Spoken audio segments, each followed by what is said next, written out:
Good morning. My name is Tony Arnold. I live out in Corfu here in Greece, the Emerald Isle of Corfu.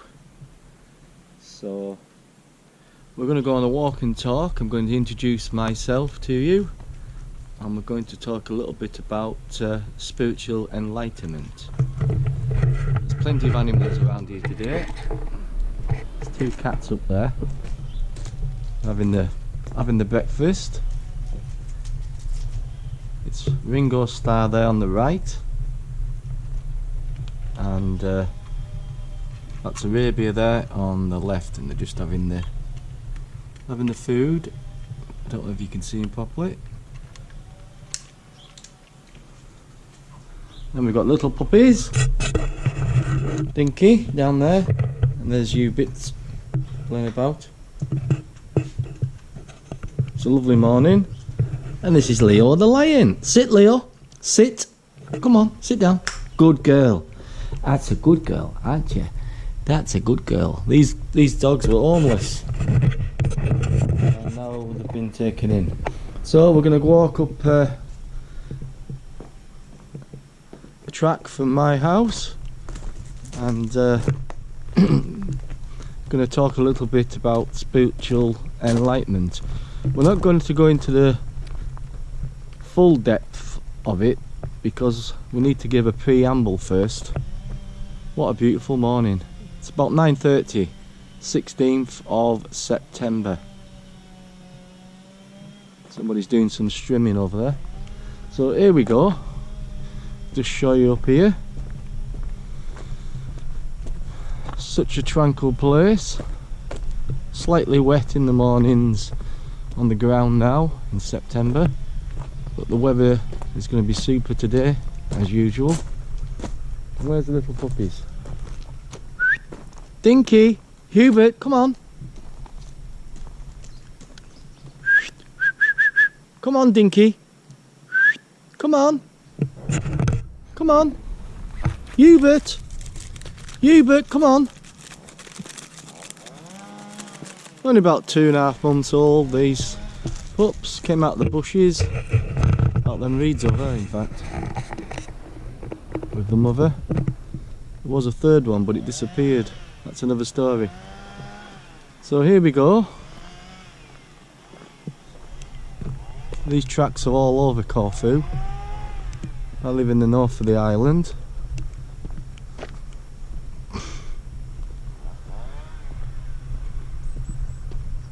We usually go walking twice a day, once in the morning and once in early evening.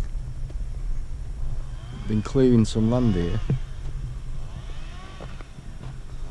There we go. Come on. As I say, my name is Tony Arnold, and we're going to talk about preamble spiritual enlightenment. I'm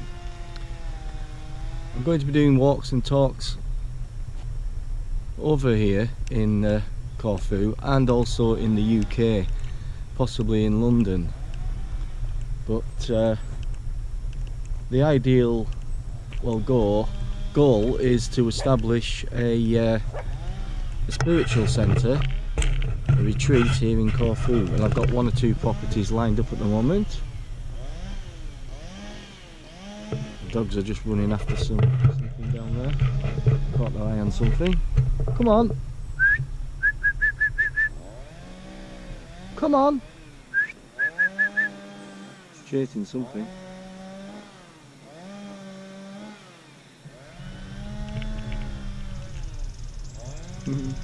Happy as anything. Now, by taking a look at nature and animals, it gives a instantaneous understanding of life,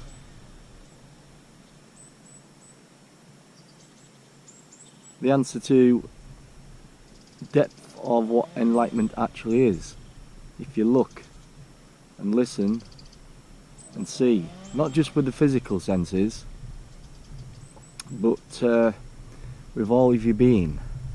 That's a key word, being. We've got to remember that talking about, well, using thought and thinking to discuss things, we're expressing thought. We're expressing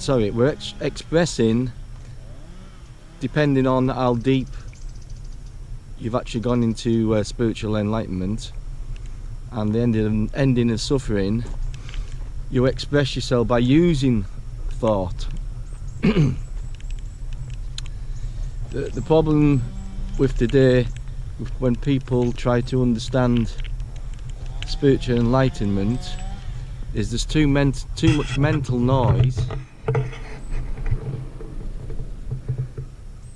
being used by the what's called the egotistic mind, and we need to go into this very slowly. So on the outset of this talk, it can't be put across in a few simple words.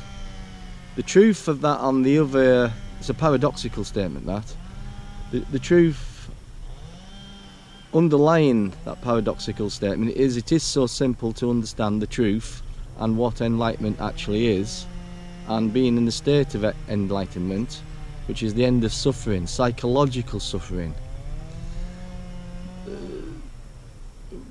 People are struggling to understand this because of deep-rooted conditioning through our education, through our parents, through our peers, through the media, through history,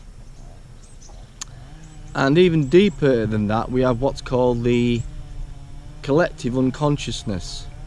That is, hence, when you're brought into this world, into this physical realm of matter, that you inherit deep suffering from your ancestors. This is the problem that we face. Today though, we're going to walk and talk. Today there is a spiritual awakening taking place in this world, and there's still a lot of confusion though. There is people here that do understand these key premises. I would call them, for a better word, dissolving the psychological egotistic mind.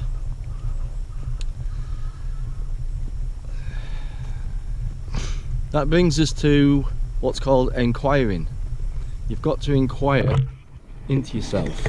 Jesus said, and some of the great prophets of this who came to this world, know thyself. Know thyself inside.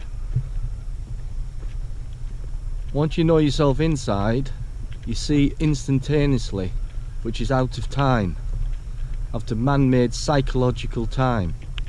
Not chronicle time, that's a difference between psychological time and chronicle time. Chronicle time by the watch is sanely time, which is used to find your way home, find your way to your appointment, to your job, have knowledge how to drive a motor vehicle, how to operate machinery, how to balance your bank book, your checkbook. And we can't deny that there's night and there's day, and it appears like there's time, but again, that's like chronicle time. Psychological time though doesn't exist, but because we've been deeply rooted conditioned, we can't understand that there's only now. This is eternity, right here, right now. And that is the entry point, the only entry point into stillness, into space within inside yourself. Peace, love, joy. And the problem is that we're not here to learn, we're here to negate, take away everything that we have learned educationally, which has been built up, what's called the me, the psychological me, put together by thought.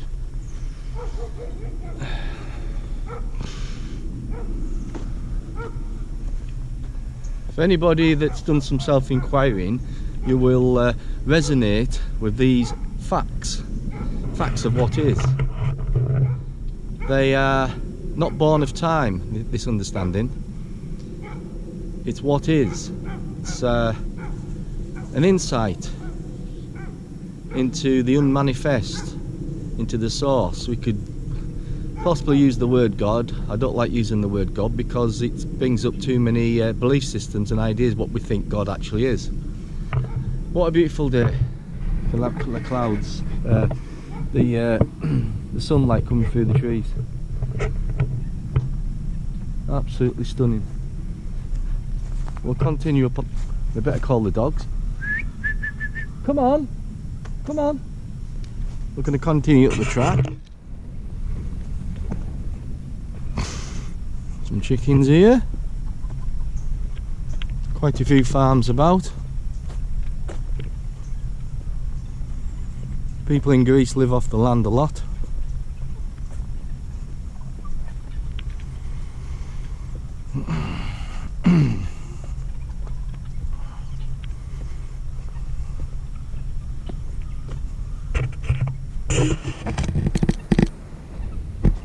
The dogs have not come back, probably chasing some creature. Now, nature's still, it's vibrant, it's alive. It manifests from the source. There's no mental noise in nature. Only human beings have mental noise. Now, we're not talking about the noise of the animals and the rustles of the trees, anything like that, no. We're talking the mental stream disturbance that distorts reality. So in that sense, we could draw an analogy. We could draw an analogy to the ocean, and the ocean, the depth of the ocean, as deeper you go, that is where we find stillness, in the depth of oneself. A different dimension of consciousness, which is pure, which is clear, which is unity. Unity with life, unity with outside yourself, with people, love. But on the surface of the ocean we have the waves. Now, we could draw the analogy there of the waves are the mental stream of noise, and this creates a disturbance in the brain. It actually fragments the brain. It's a bit wet this morning on here. This is what it's like now at this time of year on the floor. Yes, the mental stream of noise, and what's happened, we suffer when we're in psychological time. I hope you're following this, because you've got to listen. It might sound scattery initially, as if I don't know what I'm talking about and it's all over the place. No, the message that is coming to you, it's nothing about me, it's about yourself. This is the way that you actually are. This is a reflection of what you are, what the world is. The brain, the consciousness, it's in chaos, it's in disorder, and it creates friction psychologically through the movement of thought. Now, we've got to clear a lot of things up. As I say, it's just a preamble to enlightenment, but if we take it a little bit step further, we've got to understand what thought actually is. We've got to understand what time is, psychological time. We've got to understand what suffering actually is. we've got to understand the egoic mind. And initially, why people can't grasp it's not a concept, it's a fact. It's an understanding, an insight, not based on time, but people struggle with these things because of the way that we've been educated from schooling. Now, this brings into what's called inquiry. So, why is that? Excuse me. Why is that? Well, we're taught to be competitive. We're taught to measure ourselves, measure other people, and that relates to what's called being successful. But on that side of the coin, sorry, there's two sides to that, you see. There's success, but there's also pain, sorrow. Because I want to become something, identify myself with the mind with a position in life, in the job, or identify myself in my mind with a relationship to somebody to fulfill me and create gratification. Well, these positive, what we call duality, what you're trying to do is make a movement in time psychologically to become better, become happy, you see. So again, happy, there's going to be sadness. So the key premise there is duality. Now there's got to be balance of duality.